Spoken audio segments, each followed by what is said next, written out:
Bonjour à tous, j'espère que vous allez bien. On se retrouve aujourd'hui pour réaliser un magnifique chauffe-épaule au crochet.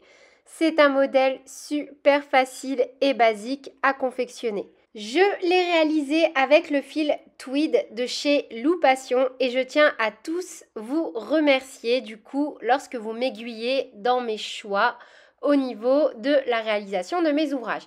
La fiche est disponible en version PDF dans le petit en haut à droite ou sur mon site internet.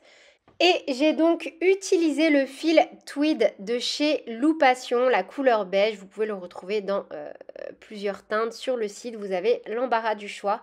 Moi, j'ai adoré le côté moucheté. Je vous laisse faire pause au niveau du nombre de pelotes par taille.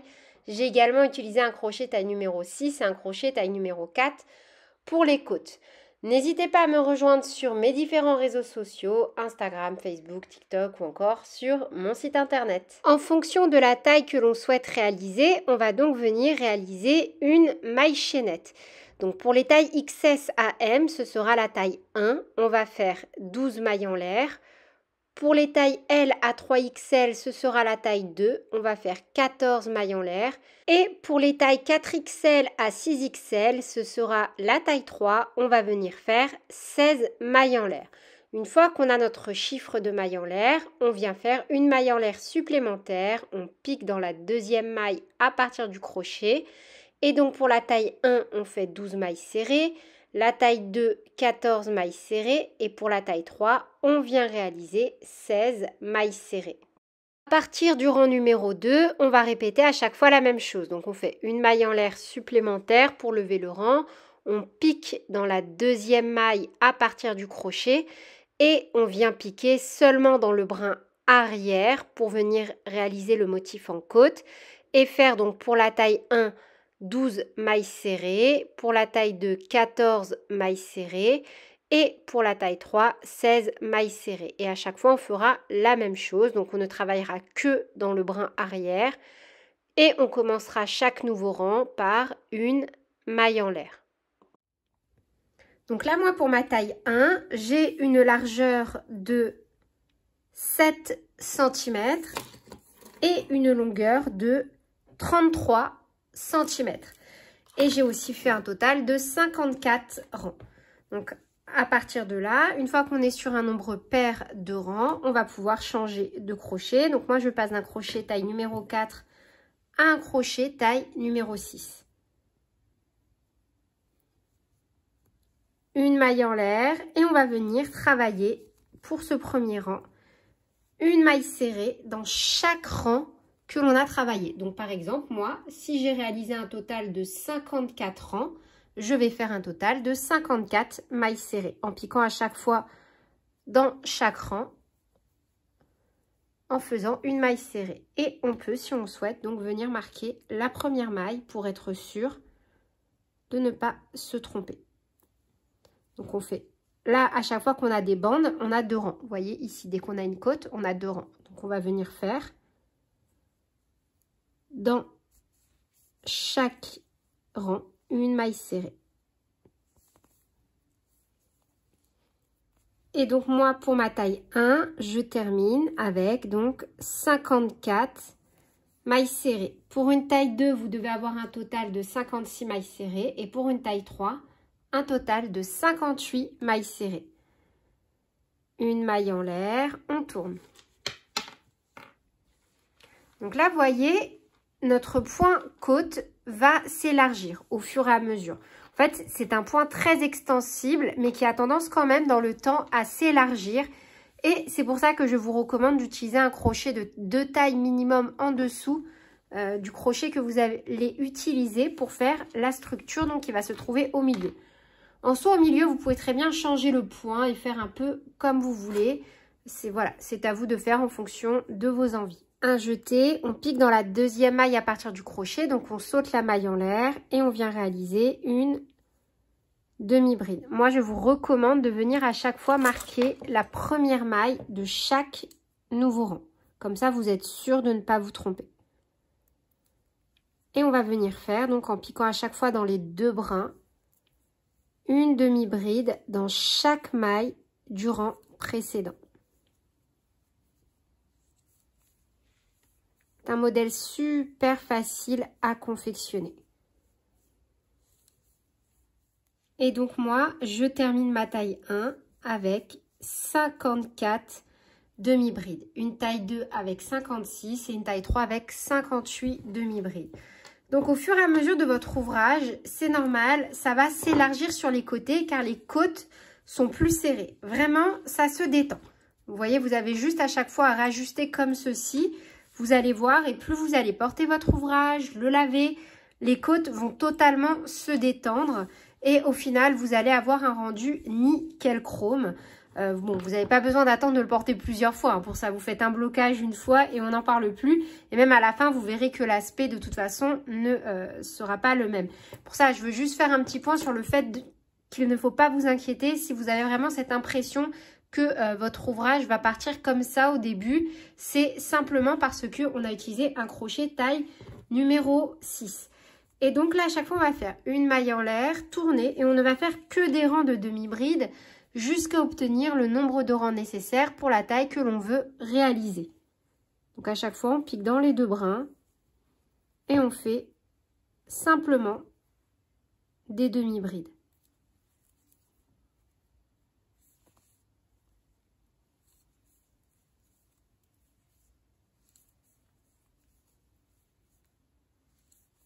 En fonction de la taille que vous souhaitez réaliser. Donc pour une taille XS à M, on va monter 132 cm, 138 cm pour les tailles L à 3XL et 144 cm pour les tailles 4XL à 6XL. Et juste au niveau donc de la petite finition, là je suis sur une côte entamée et mon fil est donc sur la partie gauche de mon ouvrage lorsque ma côte est entamée. Je dis ça, c'est juste pour avoir un côté symétrique des deux côtés. Après, si ce n'est pas le cas, c'est pas grave.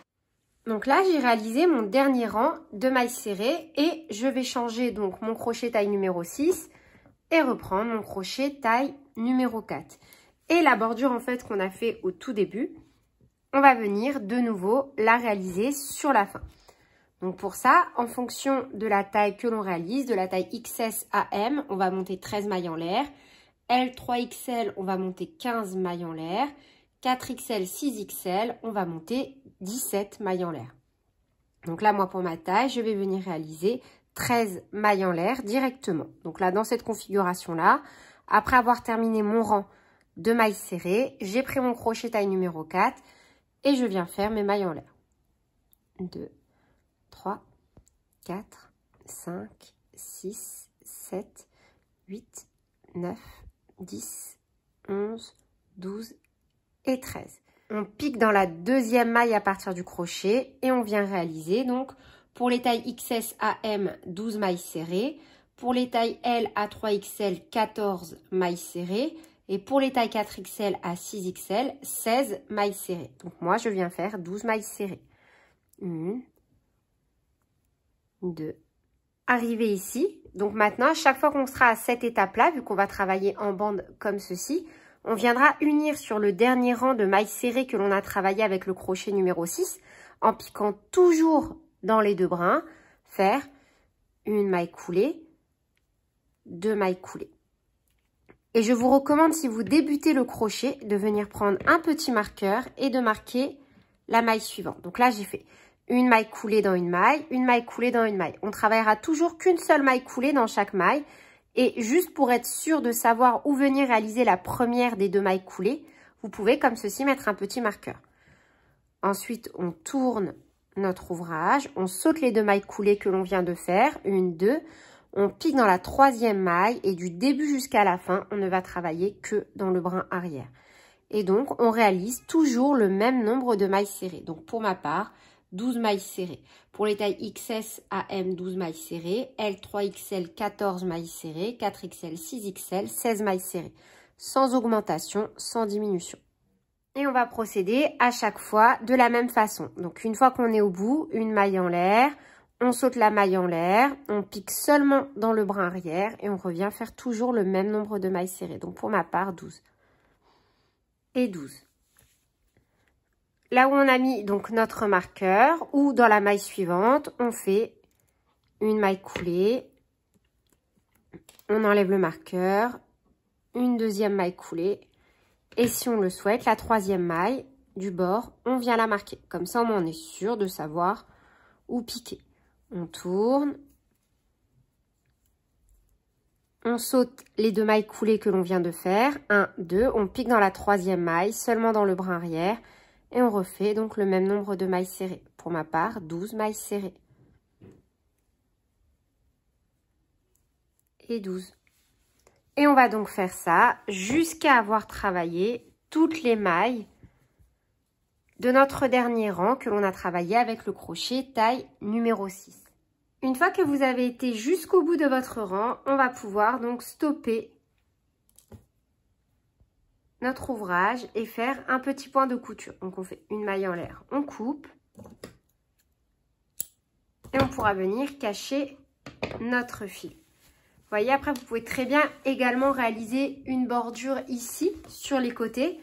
Moi personnellement, comme j'avais vraiment envie de cette double fonction écharpe, je me suis dit que là j'allais simplement venir alourdir le côté voilà, tour de cou que j'avais également envie de garder.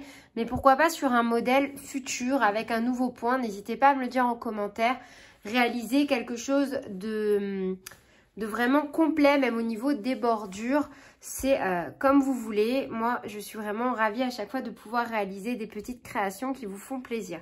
On va donc maintenant passer aux manches donc, que l'on va venir fixer de chaque côté. Et pour ça, c'est super simple car on va partir sur de la côte. Toujours avec notre crochet taille numéro 4. On va venir, et ce, peu importe la taille. Après, si vous voulez augmenter, c'est à vous de voir en fonction de vos goûts et de vos envies. Moi, je vous propose, peu importe la taille que vous réalisez, de faire un nœud coulant et de venir faire 25 mailles en l'air. 1, 2, 3 et 25. On pique dans la deuxième maille à partir du crochet et on vient réaliser 24 mailles serrées. 1. Vous pouvez, si vous voulez, à chaque fois marquer la première maille de chaque rang. 2 et 24. Une maille en l'air, on tourne et on va venir donc travailler en côte avec des rangs de 24 mailles serrées en piquant toujours dans le brin arrière. Donc on saute la maille en l'air, on pique dans la première maille qui est la dernière maille du rang numéro 1 et on fait à chaque fois des rangs de 24 mailles serrées en ne piquant que dans le brin arrière. Donc moi j'ai réalisé mes 2 poches et pour ça j'ai fait 30 rangs de 24 mailles serrées à chaque fois en piquant seulement dans le brin arrière. Je suis désolée, au moment où je fais cette vidéo, je n'ai plus beaucoup de voix. Voilà, donc je m'excuse si ma voix a changé tout au long de la vidéo. En termes de largeur pour ma poche, on est sur du 15 cm de hauteur, pardon, et sur environ 15,5 de largeur. Donc ensuite, je vais venir faire une maille en l'air et laisser suffisamment de fil pour réaliser un point de couture. Également pour que vous puissiez vous rendre compte, donc là moi à la fin de tout ce que j'ai réalisé sur la vidéo, voilà ce qu'il me reste de ma dernière pelote. Si vous souhaitez adapter ce tutoriel, j'ai essayé de vous donner un maximum d'informations en termes de centimètres et maintenant on va pouvoir passer à la couture. Donc pour ça, moi, je vais le coudre sur ma partie avant et je vais donc prendre en compte que la partie avant, c'est là où j'ai des bandes pleines, vous voyez, sur le devant. Et quand je tourne, j'ai une bande entamée et une bande entamée. Je vais venir tout simplement coudre ma petite poche, vous voyez, en la centrant comme ceci. Je vais compter donc de 4 à peu près, voilà, sur le 4e rang et venir coudre tranquillement toute cette partie. Je vous propose de le faire au début en vidéo avec vous, mais vraiment si vous avez une autre technique que la mienne, n'hésitez pas parce que encore une fois vous le savez, la couture ce n'est vraiment pas mon point fort. Je m'excuse, je rigole parce que je le sens bien que depuis le début de cette vidéo j'ai quasiment perdu toute ma voix. N'hésitez pas si vous le souhaitez également à tendre un peu votre poche. Vous voyez, moi je vais peut-être venir mettre des petits marqueurs en comptant mon nombre de mailles. Donc 2, 4, 6, 8, 10, 12, 14. Hop, et piquer donc hop, hop, hop, à 14 de ce côté. Et je vais venir faire donc la même chose de l'autre côté pour me donner un point de repère. Donc hop, 2, attendez, parce que je suis à moitié myope, je m'excuse, à chaque fois avec mes lunettes, c'est un peu compliqué. Donc, je vais venir faire exactement la même chose de l'autre côté. 2, 4, 6, 8, 10, 12, 14. Voilà, et comme ça, donc, je vais venir coudre ma petite poche tranquillement. Moi, je n'ai pas de technique particulière en termes de couture. J'insiste vraiment, si vous avez une meilleure technique, n'hésitez pas à l'utiliser. Et voilà pour le résultat final. J'espère que cette vidéo vous aura plu. J'essaye vraiment à chaque fois de m'adapter au plus proche de vos envies. Moi, ça me fait toujours super plaisir de pouvoir créer des nouveaux modèles. C'est vrai que quand les modèles, je les fais pas pour moi, je les offre vu que je revends pas ce que je fais. Mais ça me fait toujours super plaisir parce que aussi vous me permettez énormément de faire plaisir à mes proches lorsque je leur offre mes petites créations. Sur ce, je vous fais plein de bisous. Merci infiniment pour votre gentillesse, pour votre bienveillance. Moi, ça me fait toujours super chaud au cœur. Je vous fais d'énormes bisous et je vous dis à très bientôt pour de nouveaux tutoriels. Salut!